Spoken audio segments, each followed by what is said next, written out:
And welcome to another edition of Friday Night Lights presented by the Allegheny Health Network and St. Vincent. I'm Jay Pushkar and he's Mike Fenner, and yet again we've gave Tom Decker the night off. And we've got 4 playoff games to get to in District 10 in high school football, Mike, including 2 District 10 championship games. That's right, Jay. We'll head to Class 4A and 5A for title matches. Let's begin down at Veterans Stadium, shall we? Let's do it. Let's go. The Bison of Fort Leboeuf.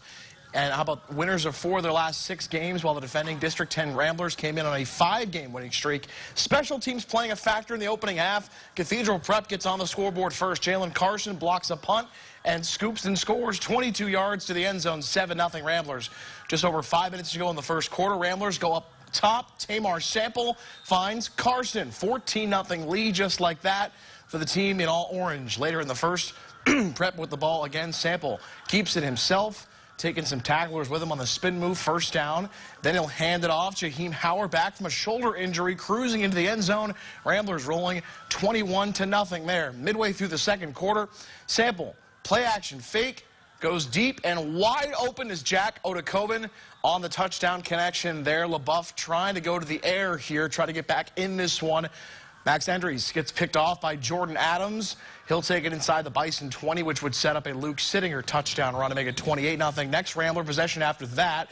Sample loading up, firing long down the field. It's Howard behind the D and gone. 58 yards on the touchdown hookup there. It was 42-0 at the half with Prep in front. Colin Johnson takes the ball to start the third quarter, and the Rambler quarterback takes off for big first down yardage.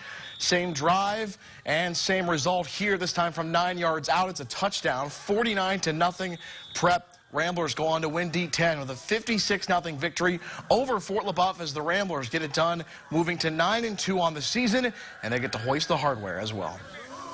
It was very fun. It got the team excited, and it was like a tone setter for the first quarter, and it just kept going throughout all the rest of the 3-4 quarters. This senior class, this junior class is just amazing to be able to have as teammates, and to be able to do what we do is just amazing. I think a lot of people get spoiled and you know, expect this type of stuff, but you know, I think anytime you can win a championship, district championship is a big district, and a lot of great football teams are playing it. You know, so we.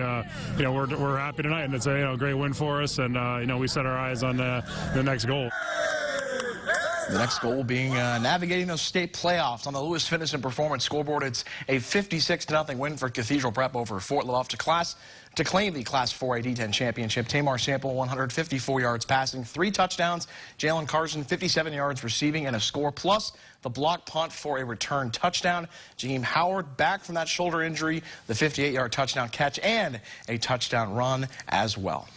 Meanwhile, in Class 5A, it was a rematch of a 1-point thriller down in Venango County earlier this season as Oil City undefeated, and the defending district champions coming off a 42-7 win over General McLean. Meadville was impressive in its own right, clobbering Warren last weekend 49-7. And after an 0-9 season last season, it's hard to believe, but the Bulldogs are back in the district championship. They last claimed that title in 2016. And we'll pick up the action between these two teams, a rematch of Week 7, final play of a scoreless first half. Max Latona drilling a 36-yard field goal, giving the Oilers a 3-0 advantage. On to the second half. Bulldogs backed up on their own 4-yard line. Landon Beck rolling left, heaves it downfield, and our athlete of the week, Hayden Parks, does the rest.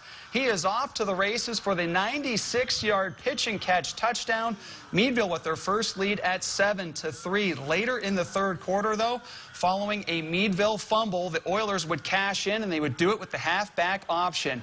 Noah Petro finds J.T. Stallman in the end zone for the go-ahead score, the play covering 20 yards. The point after was missed, but that really didn't prove to be a difference maker after all, as Oil City goes on to win the District 10 5A championship. They do so with a 9-7 victory. Noah Petro rushing 25 times for 114 yards while throwing for that TD pass of 20 yards. Meadville's Landon Beck going for 102 yards passing and 96-yard touchdown to Hayden Parks. Oil City wins back-to-back District 10 5A titles, this year going undefeated into the state playoffs. Let's pick it up down in Meadville, the Class A semifinals between Maplewood and Reynolds at Bender Field. No score in the early going. Luke Faber going to come up with the sack here as he takes down J.D. McFadden. Good play for the Raider D, but it wouldn't last. And how about McFadden rolling out, throwing deep, and he hits Clay Cox. There he goes, and past midfield, he's going to take off, and he's gone. 81 yards to the house, 8-0 lead for Maplewood after they get the two-point conversion. Some more action after this two-point play as McFadden keeps and scores. How about the defense for the Tigers? Matt Niadbala sacking Bryce McCloskey for Maplewood. Good play here defensively, taking him down by the ankle tackle. More from McFadden as he goes for the rollout pass, and a bomb deep for Levi Butrin, who does the rest here on this big play. Nice pickup inside the 25-yard line, and that would lead to a Jesse McFadden touchdown run here.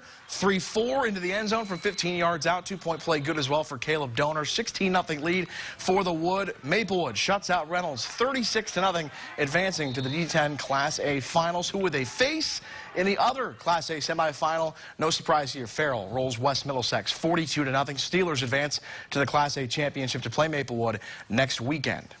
As for tomorrow's games, the 9-0 Harbor Creek Huskies begin their postseason run on Saturday night as they will take on Slippery Rock at Veterans Stadium. The Huskies' defense has been the backbone to the regular season success, having posted 6 shutouts and only allowing 32 points on the season. They know that those numbers are pretty gaudy, but that won't matter come the postseason. Yeah, everyone on defense, we all know what we're doing. It's like they're my brothers out there, they're my family, so just to have that bond with them, it just helps us play better. We're 0-0 every week, you know. We don't want to think that we're 5-0 and coming into playoffs we're going to be 9-0. Like, we're 0-0 every week. That's our mindset right now. You know, it gives us a big cushion to lay back on for our offense. You know, just making sure that our defense is there every night. It helps our offense out a lot, and that's the main goal of it. So here's tomorrow's football playoff slate. We've got 5 games total, 4 of the quarterfinals in Class 3A. That includes Girard taking on Sharon at 2 p.m. at Wilmington High School. Harbor Creek, as mentioned, taking on Slippery Rock at 7 p.m. at Vet Stadium. Mercyhurst Prep versus Grove City at 7 at Fort Leboeuf High School. And Northeast taking on Hickory at 8 p.m. at Wilmington. In the Class 2A, the semifinals, Northwestern taking on Greenville at 7 p.m. at Edinboro's Sox Harrison Stadium. And in District 10 volleyball championship action, it'll be Class A between Sagertown and Concorton at 11 a.m. Meadville in the Class 2A. Corey versus Maplewood at 1 p.m. in Meadville as well. And then the Class 3A championship will have Conneaut taking on Meadville. That will be played at Concorton beginning at 4 p.m. Maplewood plays a 4A sub-regional 1 p.m. McDowell does, as they will take on Alderdice at Carrick High School. Also for tomorrow, the McDowell girls, as we mentioned, taking the McDowell girls and Altoona girls facing off in the PIAA soccer playoffs at 11 a.m.